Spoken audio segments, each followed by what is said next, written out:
एक साधु घाट किनारे अपना डेरा डाले हुए था।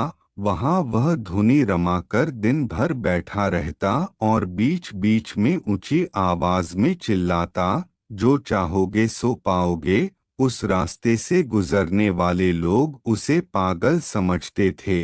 वे उसकी बात सुनकर अनुसना कर देते और जो सुनते वे उस पर हंसते थे।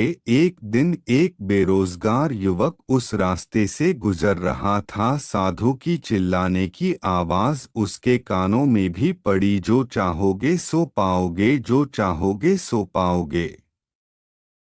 ये वाक्य सुनकर वह युवक साधु के पास आ गया और उससे पूछने लगा, बाबा आप बहुत देर से जो चाहोगे सो पाओगे चिल्ला रहे हो, क्या आप सच में मुझे वो दे सकते हो जो मैं पाना चाहता हूँ? साधु बोला, हाँ बेटा, लेकिन पहले तुम मुझे ये बताओ कि तुम पाना क्या चाहते हो।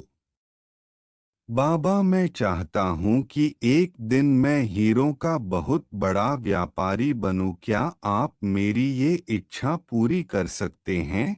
युवक बोला, बिल्कुल बेटा, मैं तुम्हें एक हीरा और एक मोती देता हूँ। उससे तुम जितने चाहे हीरे मोती बना लेना। साधु बोला। साधु की बात सुनकर युवक की आंखों में आशा की ज्योति चमक उठी। फिर साधु ने उसे अपनी दोनों हथेलियां आगे बढ़ाने को कहा। युवक ने अपनी हथेलियां साधु के सामने कर दी। साधु ने पहले उसकी एक हथेली पर अपना हाथ रखा और बोला, बेटा, ये इस दुनिया का सबसे अनमोल हीरा है। इसे समय कहते हैं।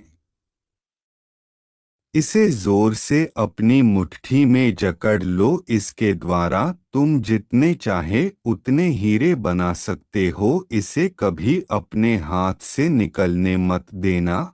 फिर साधु ने अपना दूसरा हाथ युवक की दूसरी हथेली पर रखकर कहा, बेटा, ये दुनिया का सबसे कीमती मोती है। इसे धैर्य कहते हैं।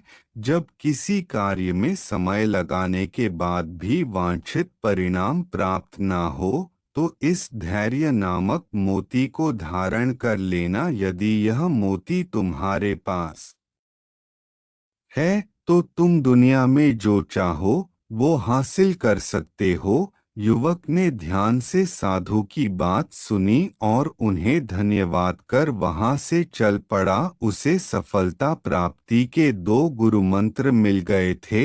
उसने निश्चय किया कि वह कभी अपना समय व्यर्थ नहीं गंवाएगा और सदा धैर्य से काम लेगा।